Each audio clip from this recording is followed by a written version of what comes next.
Muy buenas tardes, bienvenidos de nuevo a Negocios Televisión, bienvenidos al espacio informativo, mirando ya la actualidad, a las últimas horas pendientes de lo que sucede en Irán. Les contamos que su ejército ha revelado que el informe inicial determinó que no había indicios de juego sucio en el accidente del helicóptero que acabó con la vida del presidente de Irán, Ebrahim Raisi, su ministro de Relaciones Exteriores y otros 6 funcionarios, según informaba la agencia estatal de noticias iraní IRNA y Tasnim. Según el informe, el helicóptero que transportaba a los funcionarios de alto rango se estrelló mientras seguía su trayectoria predeterminada y los restos restantes no mostraban ningún agujero de bala ni evidencia de una colisión similar. Además, el avión se incendió al impactar con una montaña, lo que hizo más difícil localizarlo y alcanzarlo, según añade el informe. Los restos fueron encontrados cerca de las 5 horas local después de su accidente en las cercanías de Barzagán, ubicado en la provincia iraní de Azerbaiyán Oriental. Los rescatistas lograron llegar al lugar del accidente, situado a una altura de 2.500 kilómetros después de aproximadamente 40 minutos.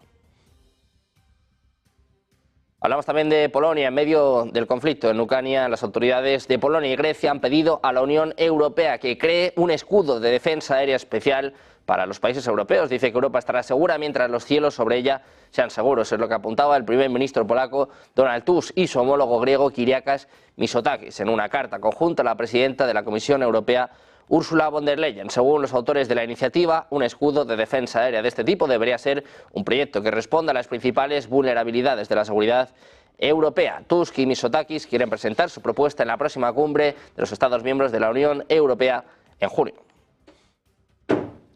Miramos también a la OTAN, les contamos que Finlandia y Letonia, como miembros precisamente de la OTAN, están abiertos a la idea de realizar ejercicios con armas nucleares e incluso estacionar armas nucleares tácticas en su territorio como medida disuasoria frente a Rusia. Es lo que dicen este viernes los primeros ministros de ambos países en una rueda de prensa en la capital letona. Añaden que está claro que las armas nucleares forman parte de la disuasión de la OTAN y por eso, dice, participaremos en las prácticas y entendemos muy bien que quizás sea la parte más importante de la disuasión de la OTAN. Es lo que apunta el primer ministro finlandés Petteri Orpo, preguntándole sobre esta cuestión, sobre si va a debatir la cuestión de las armas nucleares tácticas de la OTAN en la cumbre de la Alianza de julio en Washington. Orpo no dio más detalles sobre lo que entendía por prácticas, es decir, si Finlandia, con la frontera más larga de la alianza con Rusia, va a realizar ejercicios de la OTAN con armas nucleares, y agregó que su país estará representado por su presidente Alexander Stubb en la cumbre de julio. Mientras tanto, está alertando Rusia. Dice que ya se están utilizando armas estadounidenses para atacar objetivos en el territorio de la Federación Rusa, fuera de la zona de conflicto en Ucrania. Es lo que ha manifestado hoy el ministro de Asuntos Exteriores ruso, Sergei Lavrov. Dice que las armas estadounidenses ya han sido utilizadas contra una variedad de objetivos fuera de la zona de conflicto. De ahí el hecho de que los estadounidenses estén intentando hacer algunas declaraciones tranquilizadoras para su opinión pública o para los miembros de la OTAN o para mostrar que aún no se ha tomado una decisión. Dice Lavrov, en mi opinión, esos son solo trucos, es lo que apuntaban los periodistas en Minsk. Precisamente les contamos que Ucrania ha atacado este jueves por la noche un complejo militar ruso en Crimea con misiles de largo alcance proporcionados por Estados Unidos, el último de una creciente serie de ataques destinados a frenar la maquinaria de guerra rusa. El ataque con misiles alcanzó un centro de comunicaciones de las Fuerzas de Defensa Aérea rusas en la ciudad de Alusta, según un funcionario de defensa ucraniano. Los canales de redes sociales de Crimea informaron de varias explosiones en la ciudad costera y un vídeo mostraba una gran explosión, pero no se pudo establecer de inmediato la magnitud de los daños.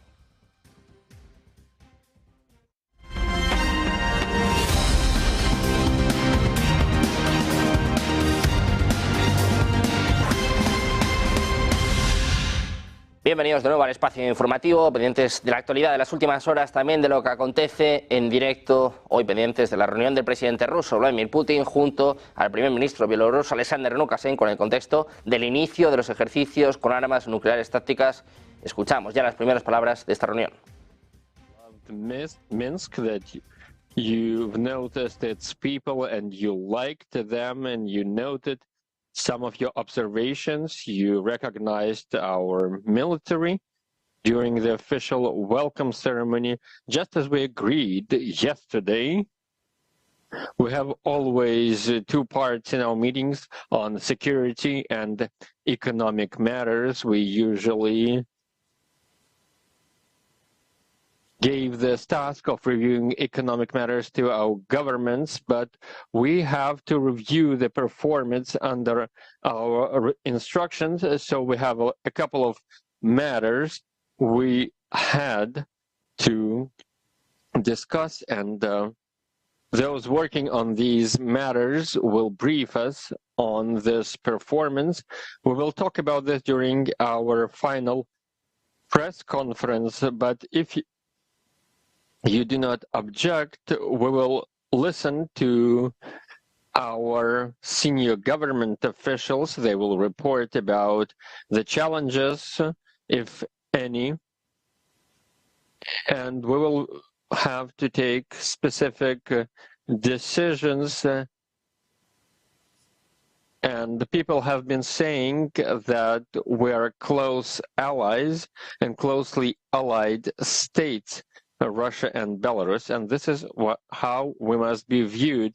Mr. Lukashenko, thank you so much for this invitation, for inviting our team. I'm saying this on behalf of all its members. Of course, we always remain in touch and we regularly hold meetings, but there are always matters on our agenda, and today we have an opportunity to take stock of our achievements and to review the current state of affairs and our immediate prospects so that we can outline specific steps in terms of developing our countries. On July 3rd, as you just said, we will be marking the Independence Day and the day Belarus was liberated from Nazi invaders. This is, of course, very important for our two countries. Everything which deals with the Great Patriotic War, this is our shared past, our history. We have been operating within the Union State for 25 years now, and we can look at what has been done in this regard. I think that we have been quite effective enough. Pendiente de esta reunión entre el presidente ruso Vladimir Putin, como ven, junto al presidente bielorruso Alexander Lukashenko, están hablando de varias cuestiones. Dice precisamente Lukashenko que están reunidos precisamente para esto, para hablar de las cuestiones que atañen a ambos países, de los desafíos que ambos países se enfrentan en estos momentos y también para ir tomando decisiones específicas, como decimos, en un momento en el que están iniciando ejercicios con armas nucleares. Dice Lukashenko que son aliados cercanos en este sentido. Vladimir Putin dice precisamente que es un buen momento, una buena oportunidad para revisar sus alianzas y también un poco los objetivos, los frentes que tienen abiertos ambos países. Pendientes de esta reunión, enseguida, en apenas poco más de una hora, vamos a tener en directo también la rueda de prensa de ambos líderes. Nosotros, si les parece, sigamos mirando a la actualidad. Ponemos el foco también en otro de los temas cruciales que vamos a vivir en el día de hoy, que podrán seguir además en nuestro canal en paralelo, y es que hoy se espera un ultimátum a Netanyahu. Mientras tanto, sigue su apoyo por parte de Estados Unidos, y es que hoy se va a dirigir al Congreso de Estados Unidos, mientras el presidente de la Cámara de Representantes, el republicano Mike Johnson, ha afirmado que el primer ministro israelí, Benjamin Netanyahu, se dirigirá pronto al Congreso estadounidense en una sesión conjunta en medio de tensiones con el presidente Joe Biden por la guerra en Gaza. Les contamos precisamente que los jueces del máximo tribunal de la ONU se pronuncian este viernes sobre la solicitud de Sudáfrica de ordenar a Israel que detenga su ofensiva en Rafah y se retire de Gaza, parte de un caso más amplio que acusa a Israel de genocidio. Los abogados de Sudáfrica pidieron la semana pasada al tribunal que impusiera medidas de emergencia y dijeron que los ataques de Israel contra la ciudad del sur de Gaza deben detenerse para garantizar la supervivencia del pueblo palestino. Los fallos de la Corte Internacional de Justicia, también conocida como Corte Mundial, son definitivos y vinculantes, pero han sido ignorados en el pasado. El tribunal no tiene poderes de ejecución. Por su parte, el ministro israelí de Exteriores, Israel Katz, ha afirmado este viernes que ha dado órdenes para cortar la conexión entre la Embajada de España en Tel Aviv y los palestinos, así como restringir al consulado español en Jerusalén a prestar servicios a los palestinos. Katz ha añadido que el motivo de esta decisión es el reconocimiento de España al Estado palestino y el llamamiento antisemita de la vicepresidenta del gobierno español, Yolanda Díaz, que ha subrayado esta semana un discurso con el eslogan pro-palestino desde el río hasta el mar. Hablamos también de Borrell. El jefe de la diplomacia europea ha llamado este viernes a Israel a no intimidar a la Corte Penal Internacional, cuyo fiscal pidió a los jueces del alto tribunal la emisión de órdenes de arresto contra el primer ministro israelí, Benjamin Netanyahu, su ministro de Defensa y 3 dirigentes de Hamas. Dice Borrell que pide a todo el mundo, empezado por el gobierno de Israel, pero también a algunos gobiernos europeos, que no intimiden a los jueces de la Corte Penal Internacional, que no les amenacen. Es lo que ha declarado a la televisión pública española, agregando que la Corte, con sede en La Haya, merece respeto.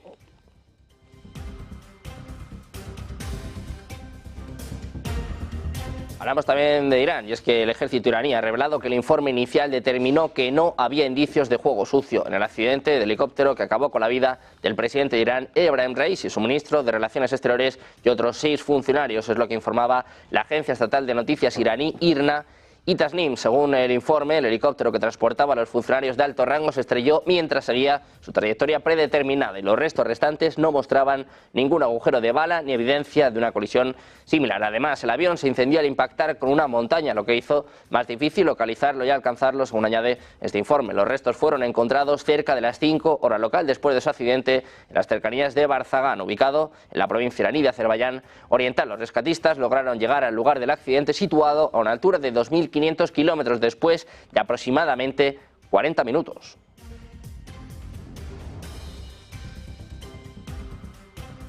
Pendientes también de Taiwán, las autoridades de China han acusado este viernes al presidente taiwanés Lai Ching-te de jugar con fuego y empujar a la isla a la guerra con sus declaraciones que cuestionan el principio de una sola China, por el que se rige el país, cuyo gobierno considera a Taiwán una provincia más bajo su soberanía. Dice que a esto se le llama jugar con fuego y aquellos que juegan con fuego terminan quemándose. Es lo que aseveraba el portavoz del Ministerio de Defensa chino, Gu Qian, en el marco de la segunda jornada de maniobras militares puestas en marcha cerca de la isla en respuesta a los comentarios independentistas realizados por Lai tras jurar el cargo. Gu ha señalado que desde que juró el cargo el líder de la región de Taiwán ha estado cuestionando seriamente este principio, lo que empuja a los compatriotas taiwaneses a una situación peligrosa y les expone al peligro de una guerra. Es lo que está apuntando un comunicado del Ministerio.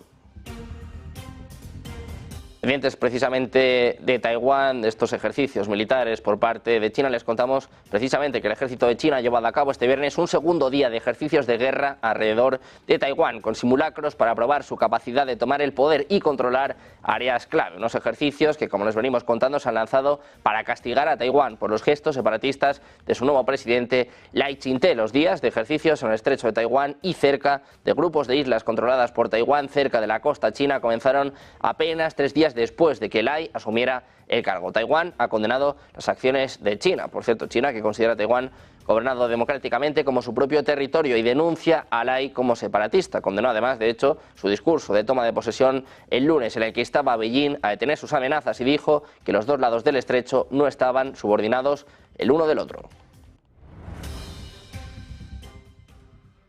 Hablamos también de Corea del Norte. El Estado Mayor Conjunto de Corea del Sur ha dicho este viernes que el ejercicio detectó señales de que Corea del Norte se está preparando para lanzar su segundo satélite de esterilización. La agencia de noticias surcoreana Yonhap informó que un funcionario del JCS dijo que se había detectado actividad en el área de Tonchan-ri. Las autoridades de inteligencia de Corea del Sur y Estados Unidos están monitoreando y rastreando de cerca las actividades relacionadas, según añadió el funcionario. Corea del Norte prometió enviar 3 satélites espías más a órbita este año, después de su primer lanzamiento exitoso en noviembre.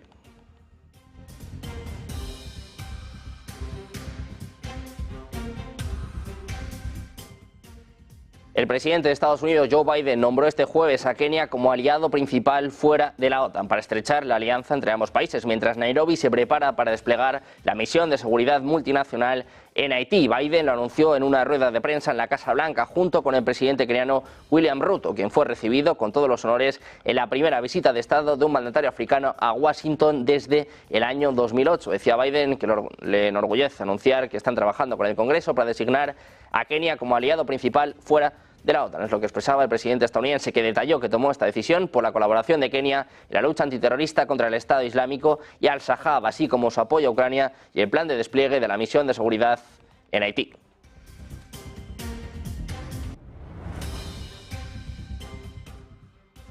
Pendientes de la OTAN, pendientes también de estos ejercicios nucleares por parte de Rusia, les contamos la respuesta de Finlandia y de Letonia. Como miembros de la OTAN están abiertos a la idea de realizar ejercicios con armas nucleares o incluso estacionar armas nucleares tácticas en sus territorios, dicen, como medida disuasoria frente a Rusia. Es lo que apuntan este viernes los primeros ministros de ambos países en una rueda de prensa en la capital letona. Dicen que está claro que las armas nucleares forman parte de la disuasión de la OTAN y por eso participaremos en las prácticas y entendemos muy bien que quizás sea la parte más importante de la disuasión de la OTAN. Son las palabras del primer ministro finlandés Petteri Orpo, preguntado sobre si Finlandia debería debatir la cuestión de las armas nucleares tácticas de la OTAN en la cumbre de la Alianza de julio En Washington, Orpo no dio más detalles sobre lo que entendía por prácticas, es decir, si Finlandia, con la frontera más larga de la alianza con Rusia, realizará ejercicios de la OTAN con armas nucleares, y agregó que su país estará representado por su presidente Alexander Stubb en la cumbre de julio.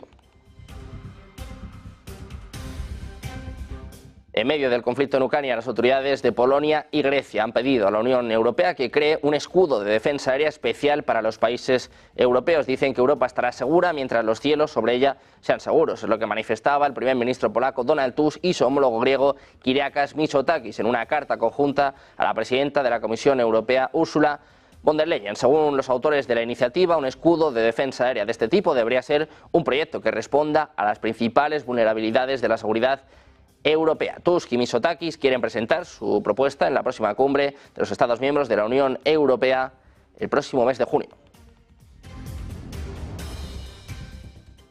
Mientras tanto, Hungría dice que la Unión Europea y la OTAN están preparando la entrada de Europa en la guerra de Ucrania. En concreto, es lo que asegura este viernes el primer ministro de Hungría, Viktor Orbán, que defiende un acuerdo de paz con Moscú. Dice que lo que sucede hoy en Bruselas y en Washington es un tipo de preparación de la atmósfera para un eventual conflicto armado directo. Añade que podríamos decir que es la preparación de la entrada de Europa en la guerra. Es lo que afirmaba Orbán en declaraciones a la radio pública Kossuth. Tanto la Unión Europea como la OTAN han subrayado que no buscan confrontación con Rusia. Orbán dijo que el presidente francés, Emmanuel Macron, ha asegurado que no se puede hacer que Rusia gane la guerra, mientras que Polonia trata de derribar con su propio armamento misiles rusos que atacan también infraestructuras civiles en Ucrania. Dice Orbán que esta es una operación de comunicación de preparación de una acción bélica. Un Orbán que centra su campaña electoral para las elecciones europeas asegurando que el 9 de junio se decide entre la paz y la guerra.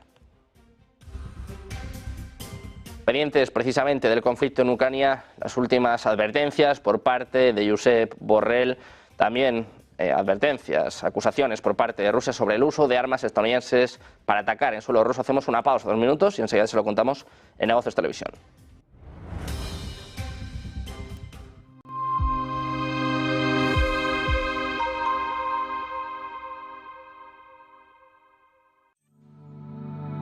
Silver Gold Patrimonio nace en 2018 con el objetivo de innovar en el mercado de los metales preciosos de inversión, ofreciendo nuevas alternativas para que cualquier persona, familia o empresa pueda entrar en el fantástico mundo de los metales de inversión de forma sencilla y acompañada por consultores expertos en el sector.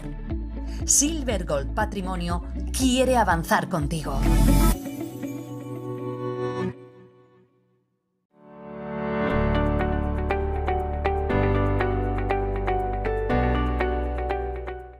Todos sabemos que en la economía hay algo más de lo que se ve. Todos sabemos que en el día a día, en nuestra vida cotidiana, la economía nos da algo que no termina de verse en la primera mirada.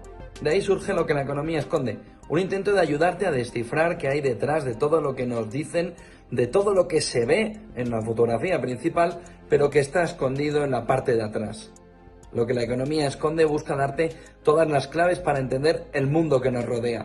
Y para no quedarte simplemente en esa fotografía inicial, sino hacer zoom y ver qué es lo que de verdad está detrás escondido. Lo que la economía esconde busca sobre todo darte herramientas. Herramientas en un mundo complejo, herramientas en un mundo en el que a veces lo escondido es más importante que lo que nos están enseñando. Y eso es lo que intento descifrarte en lo que la economía esconde.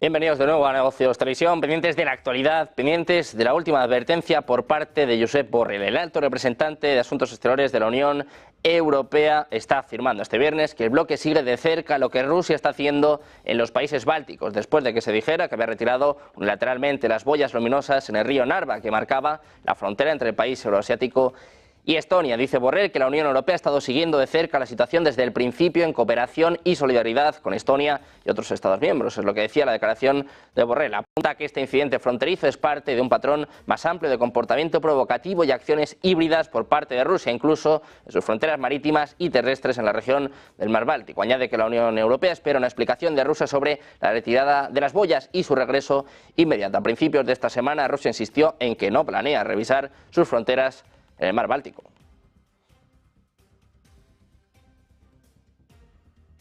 El presidente ruso Vladimir Putin está dispuesto a detener la guerra en Ucrania con un alto el fuego negociado que reconozca las actuales líneas del campo de batalla, es lo que apuntan a Reuters 4 fuentes rusas afirmando que está preparado para seguir luchando si Kiev y Occidente no responden. 3 de las fuentes también hablaban de que el propio líder ruso había expresado su frustración a un pequeño grupo de asesores, por lo que él considera intentos respaldados por Occidente de obstaculizar las negociaciones y la decisión del presidente ucraniano Volodymyr Zelensky de descartar dichas conversaciones. Dicen textualmente que Putin puede luchar todo el tiempo que sea necesario, pero que también está dispuesto a un alto el fuego, a congelar la guerra, es lo que apuntaba una alta fuente rusa que ha trabajado con Putin y tiene conocimiento de conversaciones de alto nivel en el Kremlin. Dice Reuters que él, al igual que los demás citados, hablaban bajo condición de anonimato debido a lo sensible que es este asunto, pero además también hablaron con personas que trabajan o han trabajado con Putin a alto nivel en el mundo político y empresarial.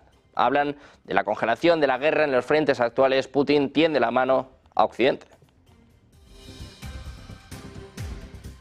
Mientras tanto, el ministro de Asuntos Exteriores ruso, Sergei Lavrov, apunta que se están utilizando ya armas estadounidenses para atacar objetivos en el territorio de la Federación Rusa fuera de la zona de conflicto en Ucrania. Es lo que apuntaba el propio Sergei Lavrov. Dice que las armas estadounidenses ya han sido utilizadas contra una variedad de objetivos fuera de la zona de conflicto. De ahí el hecho de que los estadounidenses estén intentando hacer algunas declaraciones tranquilizadoras para su opinión pública o para los miembros de la OTAN o para mostrar que aún no se ha tomado una decisión. Dice Lavrov que en su opinión son solo trucos. Es lo que apuntaba a los periodistas en Minsk. El jefe del departamento ruso señaló que las armas estadounidenses y occidentales atacan objetivos en el territorio de la Federación Rusa, principalmente infraestructura civil y zonas residenciales. Añade que así esto queda en su conciencia.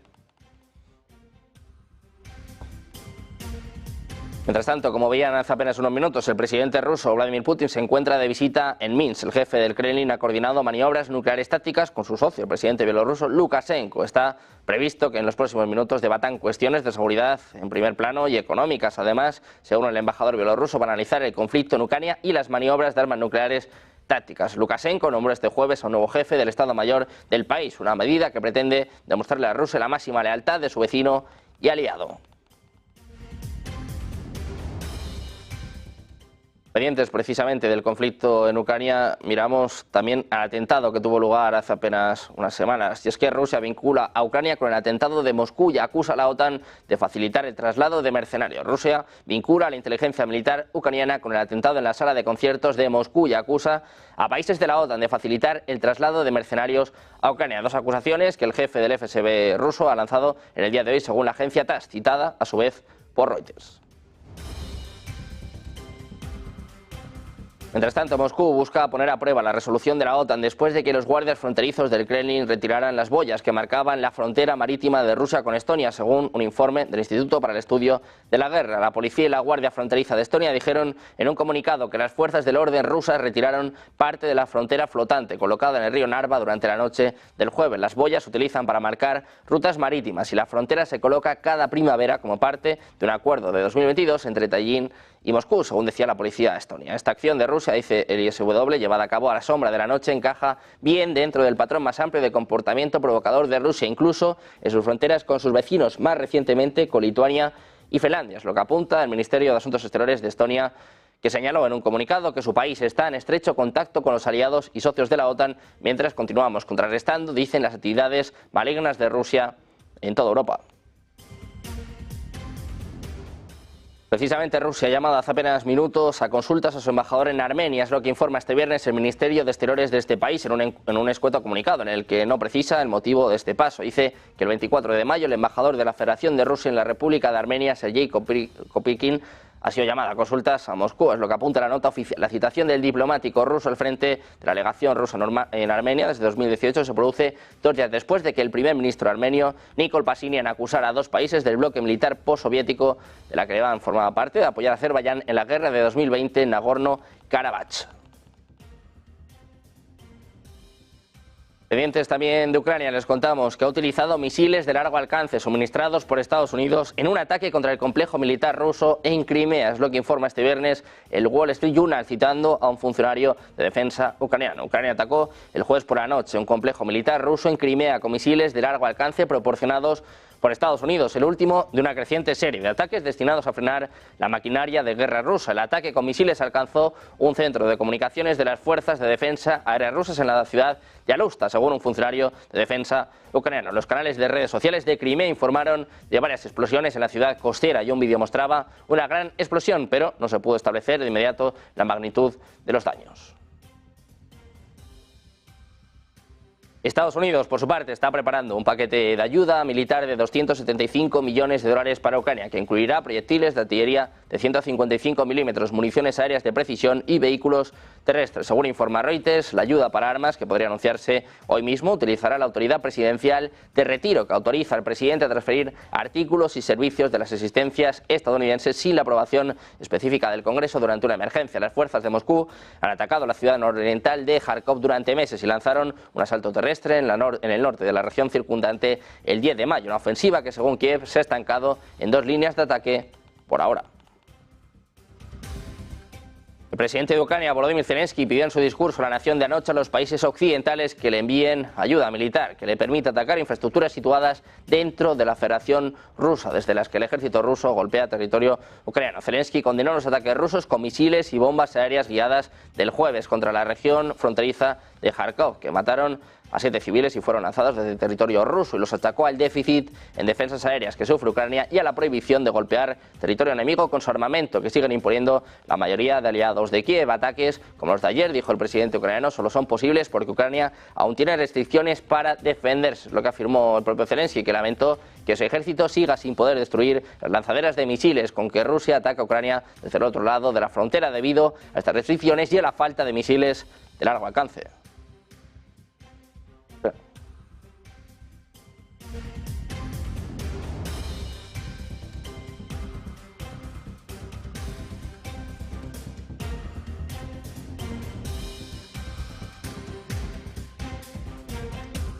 Corea del Sur y Japón anunciaron este viernes una serie de sanciones aplicadas a individuos, organizaciones y barcos relacionados con la supuesta adquisición de armas por parte de Rusia a Corea del Norte, en violación con las resoluciones del Consejo de Seguridad de la ONU. En este sentido, el Ministerio de Asuntos Exteriores de Seúl dijo que se habían impuesto sanciones a 7 individuos norcoreanos y 2 barcos rusos por el comercio de armas y otras actividades entre Pyongyang y Moscú. Los buques rusos llevaban una gran cantidad de contenedores entre Rusia y Corea del Norte que transportaban suministros militares en una clara violación de las resoluciones del Consejo de Seguridad de las Naciones Unidas, según apuntaba el Ministerio en un comunicado. De Estados Unidos y Corea del Sur han acusado a Corea del Norte de transferir armas a Rusia para utilizarlas en su guerra en Ucrania. Moscú y Pyongyang han negado las acusaciones, pero el año pasado prometieron profundizar las relaciones militares.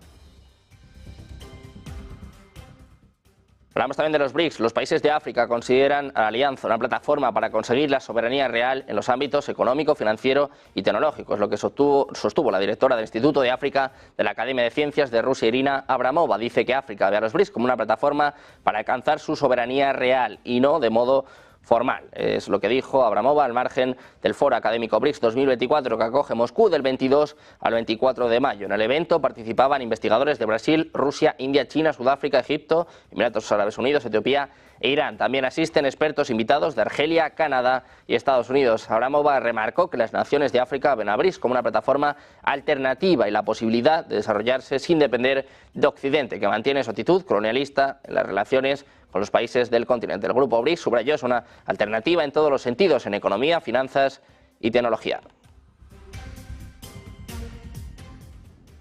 Hablamos también de la inflación subyacente de Japón. Se desaceleró por segundo mes consecutivo en abril, probablemente indicando que el Banco de Japón será paciente a la hora de subir las tasas de interés mientras el consumo sigue siendo frágil. Si bien la inflación se mantiene cómodamente por encima del objetivo del 2% del Banco Central, las autoridades están interesadas en ver que el impulso de precios de Japón lleva el sello de una demanda interna sostenible. El índice de precios al consumidor básico a nivel nacional, que excluye los alimentos frescos, aumentó un 2,2% interanual después de ganar un 2,6% en marzo, según mostraron los datos del gobierno este viernes. Coincidió con la mediana de las previsiones del mercado.